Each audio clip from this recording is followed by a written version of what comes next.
All right, let's take a look at that KD ratio. We are up.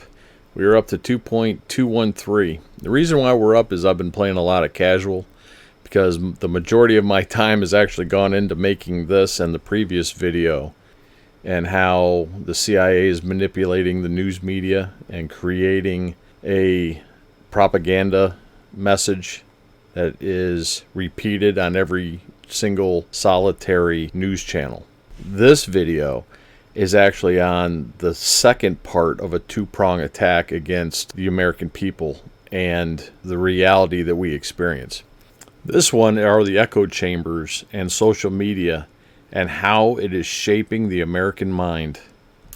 By the way, if you're going to put a thumbs down on my videos, I have a simple request. Please watch the video before you give the thumbs down. On the last video, I actually posted it and was reviewing it, and somebody gave me a thumbs down long before the end of the video. So someone just went in and gave me a thumbs down. Now, I'm asking you to please give a thumbs up. And the reason I'm asking for a thumbs up is because the content of this video, I believe, needs to be seen by a lot of people so that they understand what's going on. Haven't you ever wondered why the left thinks the right is crazy? On interviews, on TV or news broadcasts, they interview the people on the left, and they're all saying that the people on the right are crazy, that they're Nazis, that they don't accept reality.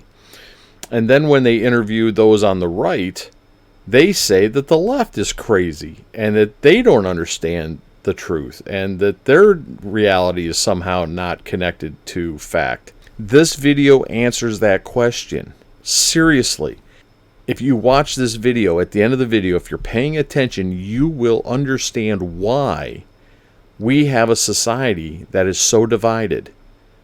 Each side thinks the other side is insane. And it's not because of mind-altering drugs, although that does play a part in some cases, but the vast majority of the people that are protesting are not all on, some mind-altering drug like Ritalin or Thorazine or whatever. Each side of the political aisle is being fed different facts, and you need to understand that.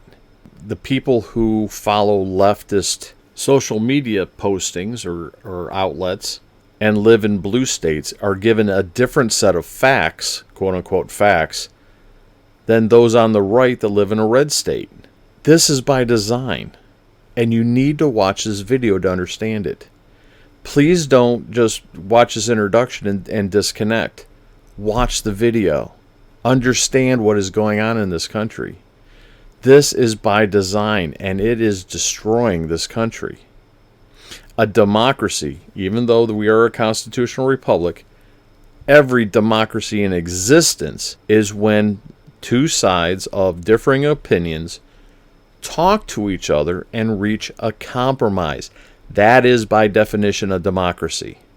If either side refuses to talk to the other because they think the other side is crazy, you break down the fundamentals of government. There is no battlefield in this video. This is all you're going to see is this profile page. Please watch it. Please try to understand. If you have questions, I'm asking you, please put it in the comments section, and I will do my best to respond. The video after this, I hope, which will probably be next Monday, will probably be, unless other things come up, it will probably answer the question of who's pulling the strings. In the last video, I explained how the mainstream media is feeding narrative to you through repetition. In this video, I'm going to explain to you how social media is actually brainwashing you to believe a reality that is not based on facts. So here it is, the echo chambers of social media. You're listening to the Raging SeaBears podcast. In our last podcast, Is the Truth True? We talked about the Nuremberg trials and Operation Paperclip that took Nazi scientists and politicians that the United States deemed valuable and brought them into the United States. They also interviewed Adolf Hitler's Minister of Propaganda, Joseph Goebbels, And we kind of went into, at some length, his famous quote where he said, quote, "If you tell a lie big enough and keep repeating it, people will eventually come to believe it." End quote. Now that statement encapsulates his belief in the power of repetition and the psychological manipulation and propaganda. So basically what that means is if you keep repeating it, if you keep saying the same thing over and over and over and over and over and over and over again, people are going to believe it. Okay, well, on that podcast, we showed how the mainstream media had been pulled into this through Operation Mockingbird, and how the mainstream media is a tool to push propaganda in the United States. It was outlawed in 1975 under the Church Commission from Senator Church, but it was repealed under Obama, so it is now in full effect.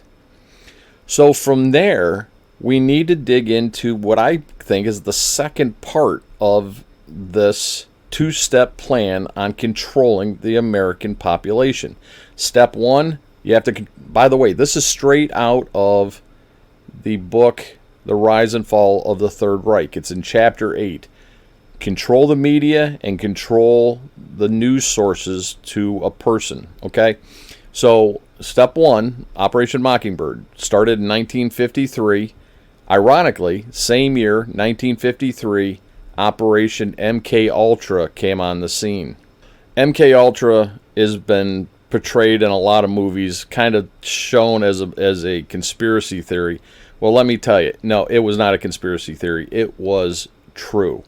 The United States CIA experimented on humans to determine if they could be controlled. In Craig Roberts' book, The Medusa Files, in Chapter 7, where he talks about MK Ultra, he says, quote, "In 1953, the Central Intelligence Agency, in coordination with Edgewood Arsenal and its German scientists, who came over from Operation Paperclip, initiated experiments on human test subjects that included hypnosis, electroshock stimulus, extrasensory perception, sensory deprivation, subliminal suggestion, lobotomies, and various drugs.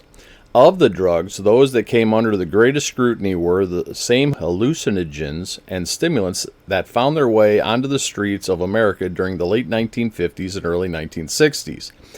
They included marijuana, heroin, cocaine, amylindirate, barbiturates, psilocybin mushrooms, mescaline, amphetamines, PCB, and most of all, the leucidic acid dithylamide, also known as LSD.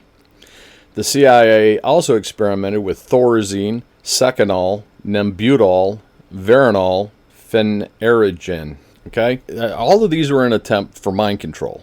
Okay? Later on, he says, quote, "CIA in Operation Codename Midnight Climax gave LSD to the civilian population. According to a book titled Acid Dreams, the CIA, LSD, and the 60s Rebellion, the CIA set up bordellos in CIA safe houses in San Francisco, then spiked the drinks of customers with the hallucinogen. Then, by means of hidden cameras, the customers' actions were recorded." I should also note that LSD was introduced to the campuses of universities in the United States, and some of these campuses include the University of Maryland, Johns Hopkins University, Louisiana State University, Indiana University, Baylor, New York University, Tulane, University of Colorado, University of Utah, University of Pennsylvania, and the University of Washington, to name just a few. Of course, LSD later found its way into other universities, throughout the United States. But that's where they were directly introduced by the CIA. Finally, in the later part of the chapter, he quotes Linda Hunt, who was the author of Secret Agenda, and who summed up MK Ultra and its Edgewood headquarters in these words, quote, "In short, experiments on our own soldiers at Edgewood mirrored the horror stories that had unfolded in the dock of Nuremberg. Thousands of American soldiers, 7,000 of them between 1955 and 1975 alone, were used as unwitting guinea pigs in the tests. They were gassed, maced, and drugged in the search for the ultimate mind control weapon," end quote. He continues, and this is Craig Roberts writing, quote, "The question that must be asked is, did they find it?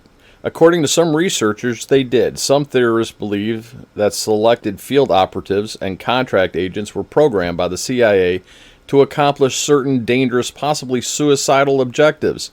The bizarre behavior of Lee Harvey Oswald, the assassination attempt on President Gerald Ford by Charles Manson family member Lynette Squeaky Fromme, the attempt on President Ronald Reagan by John Hinckley, the Jonestown, Guyana mass suicide, and even David Koresh's control over his flock at Mount Carmel have been blamed on CIA mind control. Whether there is a substance to any of these claims is unknown. What is known, however, is the ability to control people by the combined use of drugs and psychological persuasion." That's key. Drugs and psychological persuasion. Anyway, it is my opinion that Operation Mockingbird and MK Ultra are still in effect today. We saw in our last video how Mockingbird is still in effect. Well, MK Ultra, I believe, is in effect through social media. Again, if we remember back to the reading, drugs and psychological effects, that is social media. So let's dig into what I believe is the ultimate form of mind control. Dopamine and the psychological persuasion caused by social media peer pressure and the echo chambers created within. Let's dig into it. Stepping back for a couple minutes, we'll remember from our reading from the Medusa files that the CIA was attempting to do mind control through drugs, right? Everything from mescaline to PCP. But there's a huge problem with that approach if you're trying to control the population. How do you get those kind of drugs into the population? Do you put it in their food? Do you put it in their drink? You got to get the drugs into people, right? And then you have the other half of the problem, which is the psychological influences. I think social media solves both those problems. First off, the drug, dopamine. And this is from an AI definition. Dopamine is a neurotransmitter and hormone that acts as a chemical messenger in the brain and body. It plays a crucial role in regulating mood, motivation, reward, learning, memory, attention, and movement. Dopamine is produced primarily in the brain's substrata nigra and ventral tegmenta area, and is also in the hypothalamus and android gland. It's functioned by transmitting signals between nerve cells, especially in the brain's reward system. So, it's the whole reward thing, right? If you make a post on social media and you get that thumbs up, you get an immediate dopamine hit that makes you feel good, and it's addictive. Continuing, it says, when engaged in pleasurable or beneficial activities like eating, achieving a goal, or socializing, dopamine is released, reinforcing those behaviors, right? So you do something good, it makes you feel good, makes you want to do it again, right? It reinforces good behavior. Well, if you're posting on social media and you get social reinforcement back, hey, we like your post, good job, well done, whatever, your brain gets a dopamine hit. So now you are encouraged to do it again. So it becomes addictive. So now you're back in, going back to social media looking for the next dopamine hit. So there's the drug, right? MK Ultra, part 1, you need a drug. Dopamine is that drug. That drug encourages you to stay on social media. And I'm not even going to go into the addictive properties of dopamine, which is greater than cocaine. Do your own research. Dig into what this stuff does to you, right? You wouldn't give cocaine to your child, so why are you putting your kid on social media? You're encouraging this child to become addicted to social media, which can then influence their behavior. And do we have to go back to the original quote about Adolf Hitler controlling the children? This is crucial. You need to understand this. Now, as for social media, right, there is a movie called The Social Dilemma. It is on Netflix. I am begging you to watch it. It is fantastic. It is a docu-series or a docudrama. So they actually have engineers who help design and build everything from Facebook to Twitter to Instagram. All of these designers are on here, and they're talking about the addictive properties of social media. And it's an hour and a half long, and it's going to go into it a lot deeper than what I'm going to be able to do so on this little 15-20 minute podcast. Watch it. The Social Dilemma. I'll put the link in the description. It is crucial that you see this and understand what social media is doing. I'm going to put a few clips in this podcast to kind of whet your appetite, because there's a few points that I want you to hear. Now, in terms of that docudrama, I want to point out the fact that they are the engineers or the designers. Since they are the engineers, the financiers, or the college professors teaching, their perception of the driving force of why social media platforms do what they do is centered around the most obvious: money and profits. They are either unaware or are unable to speak of the governmental ties to social media. So before we dig into the governmental ties and how social media is used by our federal government to control the population, let's dig into social media itself. Let's start off with the obvious. There's an old saying. It says, if you're not paying for the product, you are the product. Okay? So to understand what that means, if you're the product, it is the data that you are providing that the social media companies are able to monetize and make money from. This is explained in great detail in the movie. And since you are the product, you have to understand that everything you do online is being recorded. Here's a clip from that movie talking about it. What I want people to know is that everything they're doing online is being watched, is being tracked, is being measured. Every single action you take is carefully monitored and recorded.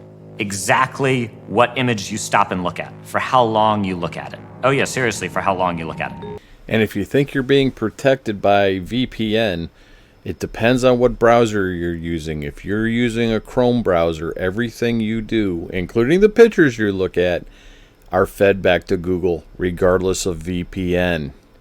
And by the way, that includes Android phones. That Android is a Google product, and you cannot turn that data off.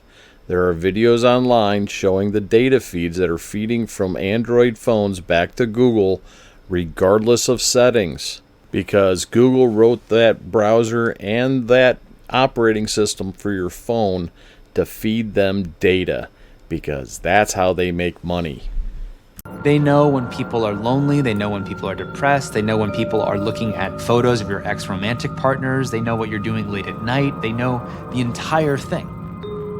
Whether you're an introvert or an extrovert, or what kind of neuroses you have, what your personality type is like. They have more information about us than has ever been imagined in human history. It is unprecedented. And by the way, here's a scene from Captain America: Winter Soldier that talks about that exact thing. The 21st century is a digital book. Your bank records, medical histories, voting patterns, emails, phone calls, your damn SAT scores. Funny, isn't it, how they take a tidbit of truth and wrap a science fiction story around it to try to discredit people who actually believe that and make it look like they're nuts and conspiracy theorists. Anyway, moving on. Let's talk about some of the experiments that have been conducted on social media to determine if they could control you.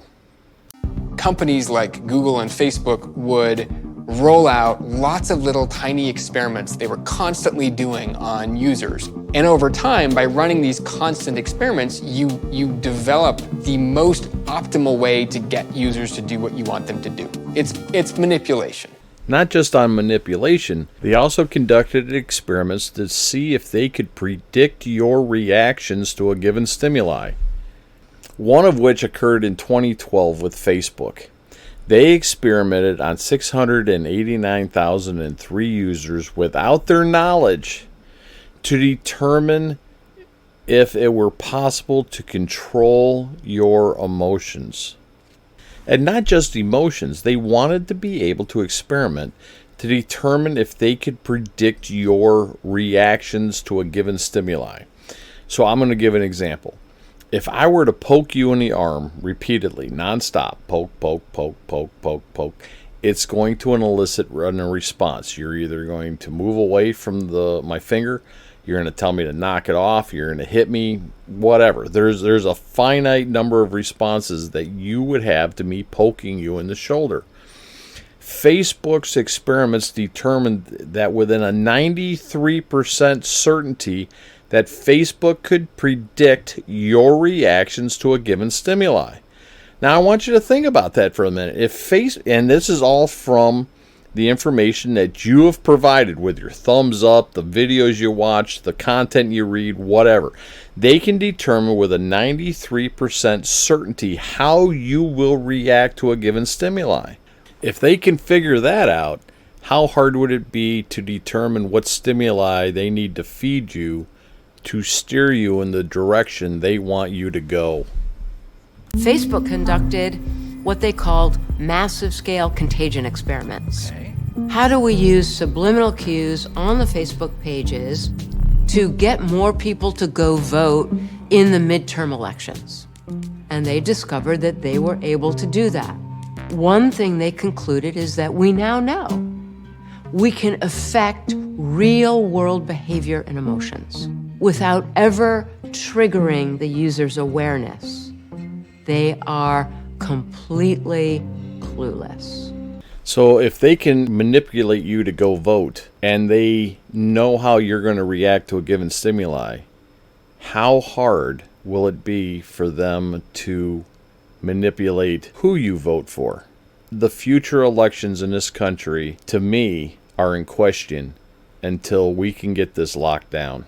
And in my humble opinion, this is the greatest threat to our republic since World War II. You're talking about a handful of people with a pocket full of money that can totally manipulate elections, not by stuffing ballots, but by changing people's minds. So how would this work? And how does it work today? Now just imagine for a second that Wikipedia said, we're going to give each person a different customized definition, and we're going to be paid by people for that. So Wikipedia would be spying on you. Wikipedia would calculate, what's the thing I can do to get this person to change a little bit on behalf of some commercial interest, right? And then it would change the entry. Can you imagine that? Well, you should be able to, because that's exactly what's happening on Facebook. It's exactly what's happening in your YouTube feed. This is the echo chamber, okay? When social media feeds you data based on your social media interactions so that you get the information that you want to see, it creates a reality that is no longer based on fact. So in this next scene, we're going to see how Google does it. When you go to Google and type in climate change is, you're going to see different results depending on where you live.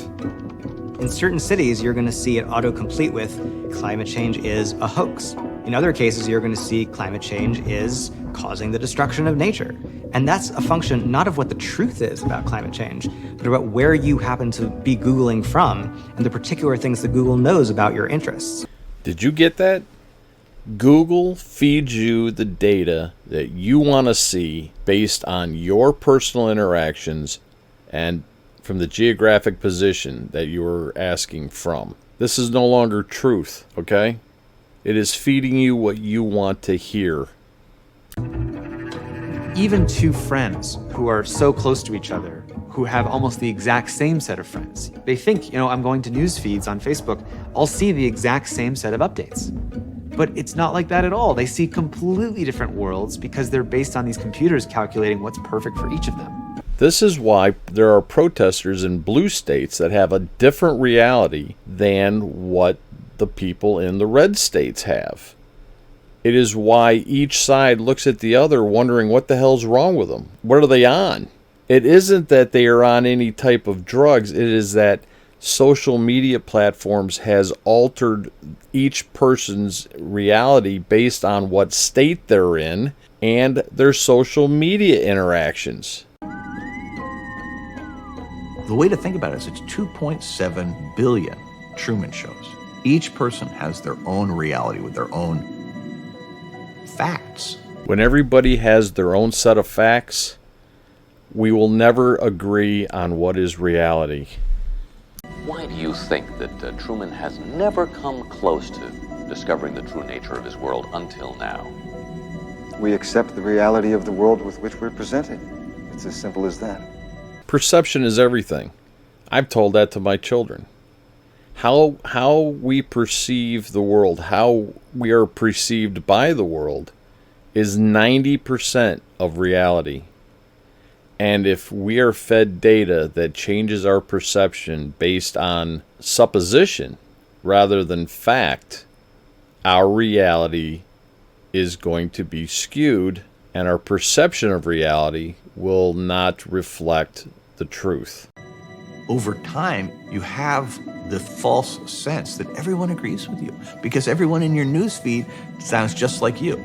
And that once you're in that state, it turns out you're easily manipulated. He just said it. He didn't use the term echo chamber, but he just said what is going on. Social media has constructed false realities based on personal preferences that are being echoed by other people around them, creating echo chambers that results in people who are easily manipulated. And the people who are easily manipulated are the weak-minded. I don't mean to use the term weak-minded as an insult, but just like any muscle on your body, if you don't use it, it grows weak. And the mind is no different. And the minds of people in first world countries who are addicted to screens are weak-minded. We don't read books. We don't use our mind's eye to create worlds based on what we're reading. We watch screens that spoon feed us the stories. We don't get opposing points of view. We get data feeds based on social media or geographic location fed to us and spoon fed to us that shapes our minds. These are the weak-minded and are easily controlled into, I don't know, protesting for a fascist government that does not exist, who misinterprets what fascism actually is and thinks that democracy itself is an actual threat to democracy. One of the problems with Facebook is that as a tool of persuasion, it may be the greatest thing ever created. Now imagine what that means in the hands of a dictator or an authoritarian. If you want to control the population of your country, there has never been a tool as effective as Facebook. It's not that highly motivated propagandists haven't existed before. It's that the platforms make it possible to spread manipulative narratives with phenomenal ease and without very much money. And there it is. Control, manipulation of a population. That is MK Ultra. It is alive and well in the United States. So how does our government use social media for its ends without violating the Constitution? We have to start this analysis by looking at the Fourth Amendment, because that's the one. It basically tells the federal government that it cannot spy on the American people. The right of the people to be secure in their persons, houses, papers, and effects against unreasonable search and seizures shall not be violated, and no warrant shall issue but upon probable cause, support by oath or affirmation, and particularly describing the place to be searched and the person or things to be seized. So what does the Fourth Amendment have to do with social media? Simple. The government is not allowed to spy on you. There's nothing in the Constitution that says that they cannot pay social media platforms for your data. There's a lot of programs out there that the NSA is a part of. Everything from Prism to PitPat. And these programs are actually given a lot more detail in a book called Future Crimes by Mark Goodman.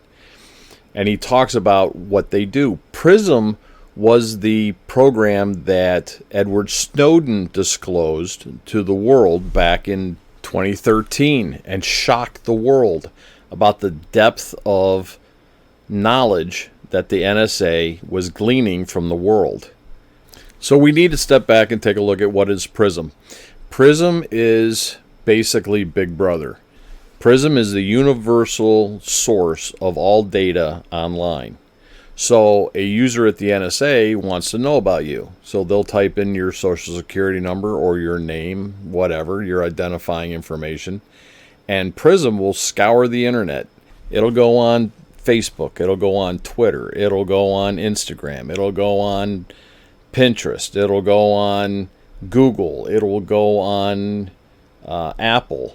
It'll go on AT&T and Verizon and all the different cell carriers. It is connected to everything. Everything that you use for a digital presence, it is connected to. Prism has all of this data. It can create a dossier on you in a matter of minutes.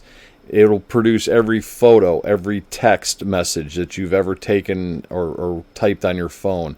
Anything that's in the cloud, every social media post, every friend, every like, everything. It can create an entire dossier on you, how you voted, because it can determine just through your social interaction how you voted.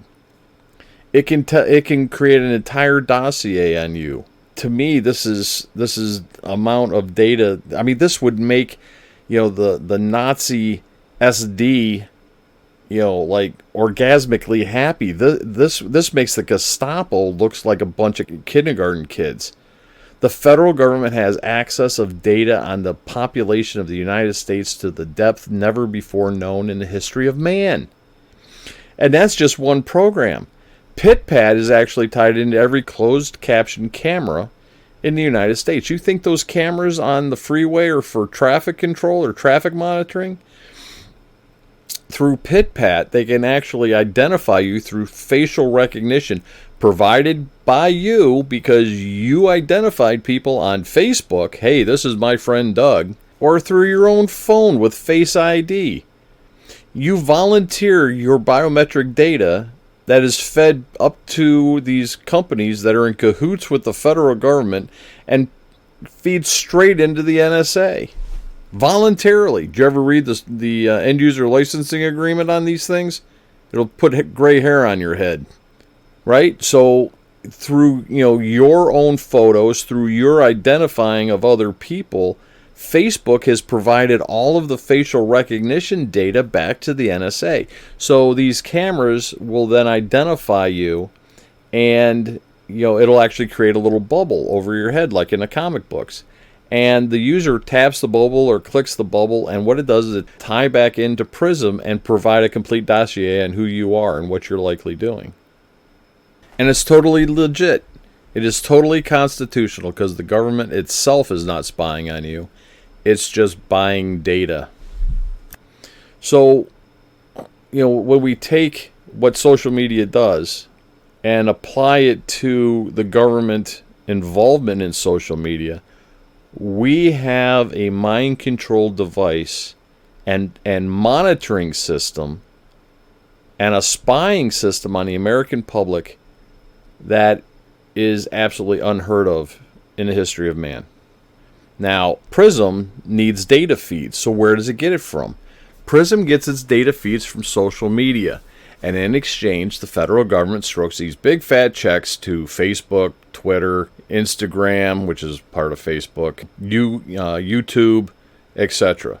So when the government wants to control the narrative, what it does is it contacts the social media platforms, and this is all released in the Twitter files, and threatens to withhold the money from the data streams. We're talking millions/billions of dollars. So in order to keep that money flowing, the social media platforms roll over and go, yes sir, no excuse sir, here's the data you want. And yes, we'll block who you want. And yes, we'll control the narrative you want. Keep the checks flowing. So what does all this mean? It means that we are in a dystopian society. I think that, social media platforms didn't go out to purposefully design a system that would create such bipolar views of the world. I don't think that was their evil intent. It has grown beyond their control. Pandora's box has been opened. And when social media first came on the scene, they were struggling. If you remember, they were struggling to try to figure out how to monetize it. How can they make money at this? And I believe that the federal government, and in particular the CIA and NSA, looked at it and realized that this was the ultimate version of MK Ultra. Now, what are they doing with it? How are they using it?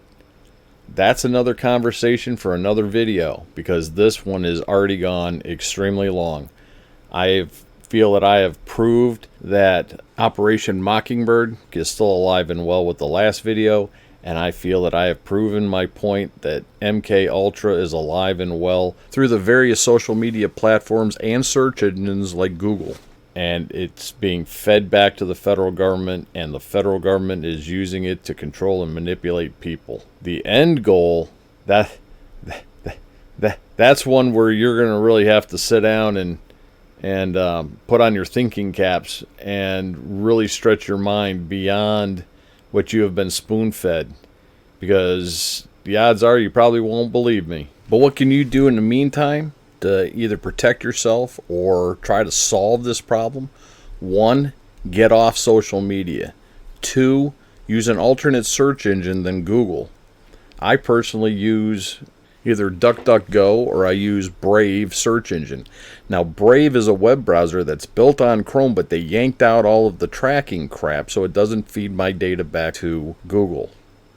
The other thing you can do is reach out to your congressmen and senators and demand that they pass a Truth in Social Media Act, that when you do a search on social media that you are fed facts and not algorithm-derived information in order to milk money out of you. Now, your politician, that's a whole nother story, because any politician that goes into office, worth $100 and in 2 to 4 years is a multimillionaire, is not in there to do your bidding. They are in there for their own sake, and that's going to be in the next video about who's running things, who's benefiting from the chaos that's being ensued, who's pulling the strings. Anyways, that's it for this one. It is way long. This is SeaBear, out.